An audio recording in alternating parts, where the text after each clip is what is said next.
नमस्कार, आप सबका स्वागत है टाइम न्यूज के डिजिटल प्लेटफॉर्म पर और मैं हूं आपके साथ शालू सिंह।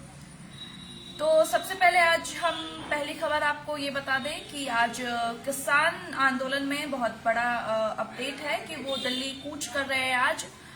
वहीं हम आपको एंटरटेनमेंट जगत से एक खुशखबरी कही है वो सुनाने जा रहे हैं कि विराट और अनुष्का दोबारा माता पिता बन गए हैं। उनके घर बेटे ने जन्म लिया है और उन्होंने अपने बेटे का नाम अकाय रखा है। तो वही आपको बता दें कि अकाय नाम बहुत सर्च हो रहे हैं आज सोशल मीडिया में। वही लोग इसके मीनिंग समझने की कोशिश कर रहे हैं कि आखिरकार अकाय का मतलब क्या है। अगर आपको भी पता चले आप भी सर्च करें और हमें कमेंट में जरूर बताएं। वही अब बात करें रकुलप्रीत और जैकी भगनानी की, आज शादी है, उन दोनों की शादी सेरेमनी चल रही है गोवा में। तो वहां से भी अगर तस्वीरें सामने आती है जब भी हम आपको वो जरूर पहुंचाएंगे। वहीं आप तक एक और खबर है, जो 90s के किड्स हैं, जो उनके पहले के किड्स हैं, उनके लिए एक दुखद खबर है कि जो रेडियो की आवाज रहे हैं अमीन सयानी, उनका जो है आज हार्ट अटैक से निधन हो गया है। उन्होंने मुंबई में आखिरी सांस ली और वो रेडियो प्रेजेंटेटर रहे हैं। आप सबको याद होगा 31st की नाइट जो होते थे एक टाइम पे, वो उनकी आवाज के बिना अधूरा माना जाता था। 91 साल की उम्र में उन्होंने आज अंतिम सांस ली और उनका निधन हो गया। वही अब बात करें किसान आंदोलन की, तो किसान आंदोलन में आज बहुत बड़ा मोड़ है, वो दिल्ली कूच की तैयारी करने जा रहे हैं। वही आपको बताते चले कि आगे बढ़ रहे हैं किसान, उनके साथ ट्रैक्टर्स है बहुत सारे, 14,000 किसान उनके साथ है, जिसमें 1200 ट्रैक्टर के साथ फिर से आगे बढ़ने की कोशिश की जा रही है, जिसमें वो कंक्रीट की दीवार तोड़ेंगे, बैरिकेटिंग हटाने का जो है तोड़ेंगे। और वही आपको बता दें कि इस आंदोलन में जो है जो शंभू बॉर्डर पर से आगे बढ़ रहे हैं उसमें अधिकतर पंजाब के किसान शामिल है और हरियाणा के कुछ किसान शामिल है। वहीं अगर यूपी की बात की जाए तो यूपी के किसान जो है यूपी में ही, उत्तर प्रदेश में ही प्रदर्शन करेंगे। वो जो सरकारी दफ्तर है उसके सामने प्रदर्शन करेंगे और जो एनडीए के सांसद हैं उनके घर के आवास के सामने प्रदर्शन करेंगे। वो इस प्रदर्शन का जो शंभू बॉर्डर से दिल्ली की तरफ आगे बढ़ रहे किसान, वो उसमें शामिल नहीं है। वहीं आपको बता दें कि जो 4 बार बातचीत हुई है किसान और सरकार के बीच, वो बेनतीजा साबित हुई है। कुछ उसमें हल नहीं निकला है। सरकार ने जो 5 फसलों पर एमएसपी की गारंटी दी थी, उसमें किसान ने इनकार कर दिया। अब किसान का ये कहना है कि अब कुछ भी हो जाए बातचीत से हल नहीं निकलेगा और हम दिल्ली कूच करके रहेंगे। और वहीं आपको बता दें कि इसे देखते हुए शंभू बॉर्डर और खनौरी बॉर्डर पर स्पेशल अलर्ट है। पंजाब के डीजीपी ने सभी रेंज के एडीजी, आईजीपी और डीआईजी को पत्र लिखकर कहा है कि वो किसी भी हालत में भारी वाहन जैसे कि पोकलेन, जेसीबी, टिपर और हाइड्रा को पंजाब हरियाणा की खनौरी और शंभू बॉर्डर की तरफ आगे ना बढ़ने दे, क्योंकि इससे ही हिंसा बढ़ने की संभावना होती है। तो भारी वाहन आगे नहीं बढ़ेंगे तो उससे कुछ मामला शांत रहेगा।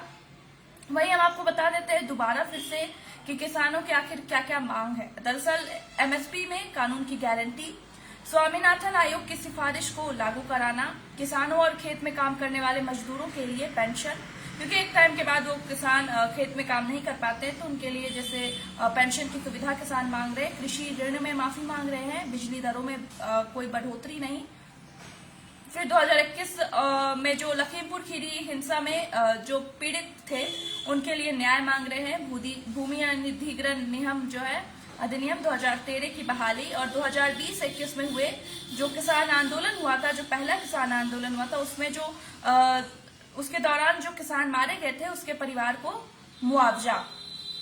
वह आपको बता दें कि किसान नेता सरवन सिंह पंढेर का कहना है कि अभी निर्णय लिया है कि कोई भी जो उनकी रैली निकलेगी उसमें सबसे आगे जो किसान नेता बुजुर्ग रहेंगे, पीछे की तरफ जो है युवा नेता रहेंगे। उन्होंने कहा है कि हम शांतिपूर्वक आगे आएंगे, सरकार प्रहार करेगी तो हम खाली हाथ रहेंगे, सरकार हम पर अटैक करने के लिए तैयार है। तो ये किसान नेता सरवन सिंह पंढेर का जो है कहना है। और वहीं हरियाणा पुलिस ने किसान को भारी मशीन उपलब्ध कराने वालों के लिए अलर्ट जारी किया है। पुलिस ने कहा है कि कृपया प्रदर्शनकारियों को अपने उपकरण की सेवाएं प्रदान न करें और इन मशीनों का इस्तेमाल सुरक्षा बलों को नुकसान पहुंचाने के लिए किया जा सकता है। ये एक गैर जमानती अपराध है और आपको आपराधिक रूप से उत्तरदायी ठहराया जा सकता है।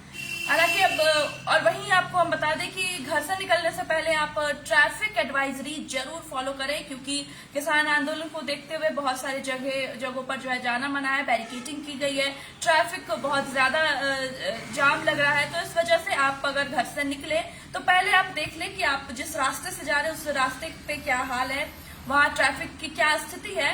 इसलिए आप जब भी निकले तो ट्रैफिक एडवाइजरी को जरूर फॉलो करें, क्योंकि इससे आपको आसानी होगी, सुविधा होगी। और वहीं अब अगर बात किया जाए राहुल गांधी और सपा की, मतलब कांग्रेस और सपा की अगर बात की जाए तो उनका जो है गठबंधन बिल्कुल टूट की कगार पर नजर आ रहा है, क्योंकि 17 सीटों की बात हुई थी जिसमें से दोनों में खिटपिट ही है, दोनों मान ही नहीं रहे एक दूसरे की बात। वही बनारस जो सीट कांग्रेस मांग रही थी वहां से जो है सपा ने अपना प्रत्याशी उतार दिया है और अमरोहा और बागपत में प्रभारी देकर एकला चलो के अपने इरादे साफ जाहिर कर दिए। यानी कि सपा अकेले चलना चाहती है, वो कांग्रेस के साथ नहीं चलना चाहती है, क्योंकि जिस सीट पर कांग्रेस मांग कर रही थी वो सीट पे उन्होंने इनकार कर दिया है। सपा मान नहीं रही है कि हम ये सीट कांग्रेस को देंगे, वहीं इन लोगों की सीट पे बात नहीं बन रही है।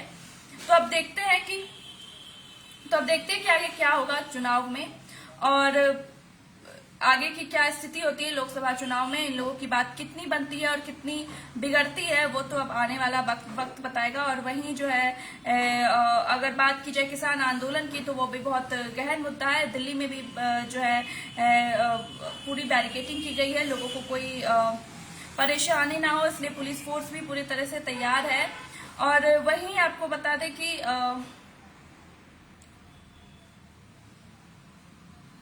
वहीं निशांत शर्मा ने पूछा है कि राहुल गांधी की यात्रा आगरा कब आएगी, इसकी जानकारी दे। तो आपको बता दें कि भारत जोड़ो न्याय यात्रा को लेकर जो है कांग्रेस के पूर्व राष्ट्रीय अध्यक्ष राहुल गांधी बुधवार यानी कि आज ही के दिन 12 स्थानों पर स्वागत प्रस्तावित है। राहुल गांधी जो है शास्त्री प्रतिमा से गांधीनगर तक खुली जीप में जाएंगे और आज यानी कि सुबह 8:15 तक तो वो लखनऊ में थे, उसके बाद वो आगरा के लिए ही निकलेंगे। देखते वो कब तक आगरा पहुंचते हैं। बाकी आप हमारे साथ जुड़े रहे, हम आपको हर अपडेट देते रहेंगे। राहुल गांधी की न्याय यात्रा से जुड़ी हुई, किसान आंदोलन से जुड़ी हुई, या एंटरटेनमेंट हो या फिर स्पोर्ट्स हो, हम आपको वो जानकारी देते रहेंगे। आप हमारे साथ ऐसे ही जुड़े रहिए। नमस्कार।